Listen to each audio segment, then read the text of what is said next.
Welcome back, and thank you for tuning in to the past mistakes and lesson learned now that I'm 51. Things that I wish I knew in my 20s and 30s. So the first thing that I want to dive into is comfort. Oh my goodness, guys. Comfort. Comfort is the worst addiction. It is one of the things that will rob you. And in my 20s and 30s, I crave comfort. Give me comfort above anything else. If I had... I was working diligently, and I was going, hustling. But if I had a day off, I wasn't thinking about bettering myself. I wasn't listening to anything. I wasn't reading anything to elevate myself. There was no elevation journey. It was a comfort journey that I was stuck in. And if I knew then what I knew now, I would have put a lot more time in myself, because I give so much to the places that I worked. I give so much to whatever other activities that I was involved with. But when it comes to self, it wasn't even a thing. It was not even a thing. Comfort was so big for me that I remember I worked in a investment company. A friend of mine, we pretty much got hired together in an investment company, and I was doing great. I enjoyed it. It was a Monday through Friday kind of job. So on the weekends, I was hustling, doing different things. But I had to study Monday through Friday and enjoy that. I remember I got a promotion. There were two positions available. Me and my friend, we put in for the position. You know, it was going to be a promotion. It would have taken us to a different level. However, when the decision was made, I got a call back, and I was excited. I got a call back and stuff, and my friend did not get a call back. An offer was given to me, and as an opportunity to go to that next level, the next step in the company, and I was excited. This was something that I had hoped for and even prayed for, so I was excited. However, I was already comfortable in the situation that I was in, the current position.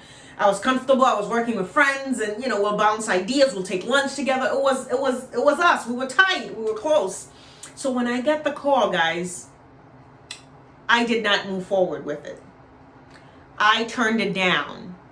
Although it was something that I wanted, I could not get out of my own comfort zone. The fact that my friend wasn't going to be with me, it was going to be a whole bunch of new people, and I didn't feel like I would have the support, the camaraderie. I didn't even give it a chance. I didn't give myself a chance. So comfort robbed me of an opportunity. Who knows what could have happened? I don't know. But I always remember that, because that was an opportunity that I had, and I chose comfort over excelling.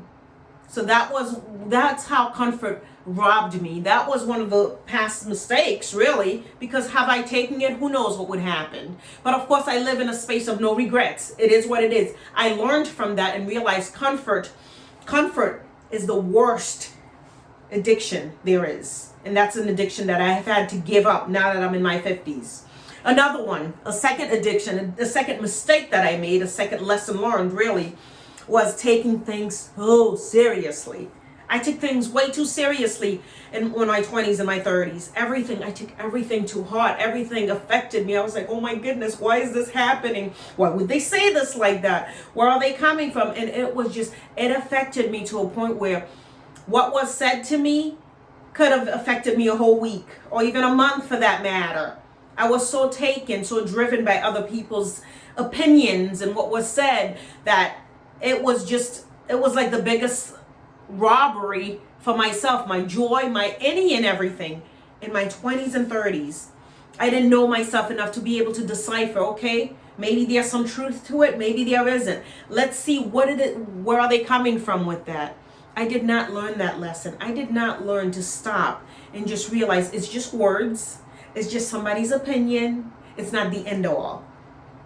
I took everything as this was it. This was the end all. So things that I learned, and right now in my 51 year of living, yes, I will learn. I will listen. However, I'm not going to put so much weight on what was said to me and how it was said or how it made me feel. Enough. I've learned to get beyond that. Please don't misunderstand me. I'm not saying your feelings aren't real, they don't matter. That is not what I'm saying. However, when what's said, the opinions of others cripple you like it did me, It stunted me from taking things to the next level of growth. So lessons that I learned is that it's just an opinion. It's just a word that someone shared. It's just what their perception is. That doesn't mean it's gospel. That doesn't mean it's the end all. So that was a second thing that I had to learn. Last one is bravery. Bravery. I've had to learn to be brave for myself. I could show up in a sense of being brave for others and show up. However, bravery, which is something that I didn't know. I didn't know how to be brave for me. I didn't know how to show up, to grow, show up and demand what I felt like I needed. There wasn't any bravery. It was just take whatever comes. I grew up in a family situation where I was in a very totalitarian household. Children should be seen, not heard. So I didn't speak up. I wasn't brave enough to let my voice be heard. So even stepping out here, that's not the norm, but it's something that I know on an elevation journey that I can speak what my mind, I can speak what's there for me. I didn't know how to do that. I did not know how to articulate the words that mattered to me. So I kind of went with the flow. I went with what was said to me. Okay, you want me to go left? Left it is. Right, right it is. Wherever it is. And I would just go. And I know I just went right, left, the other way. But whatever it is, I just kind of went with the flow. I did not stand on much for myself.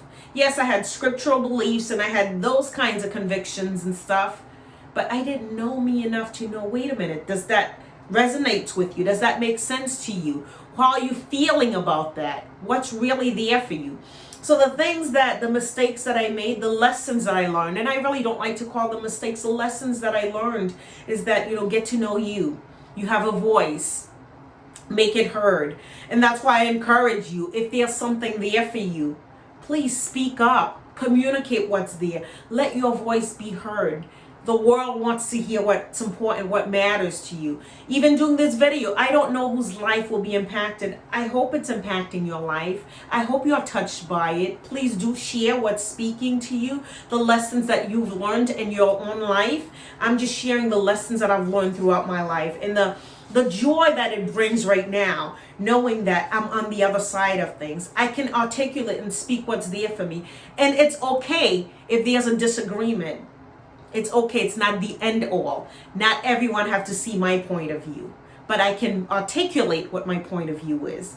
So if you're there, you're on an elevation journey, you're elevating to new heights, speak what's there for you. Communicate what's important to you. Let your voice be heard. Comfort is a good thing. I'm not against it. But don't let comfort rob you of what could be, of your joy, because it is known as the worst addiction. We're so addicted to comfort. Sometimes we forget to just be present. We just want to let it be. Let me sleep it away. Let me cover my head and call it a day. So I'm calling you to be present, be available, be growing and thriving, because there's so much to do. There's so much to accomplish and there's so much to overcome. I'm overcoming day in and day out. And I want to take you with me as you overcoming whatever it is that's there for you. Let's not let the past failures, let's not let the past mistakes hold us back, but let's use it as a means to elevate us, to continue in this journey of elevation. I hope this message finds you well. Be good to yourself and be good to others. Look forward to speaking with you again. Be good. Bye-bye.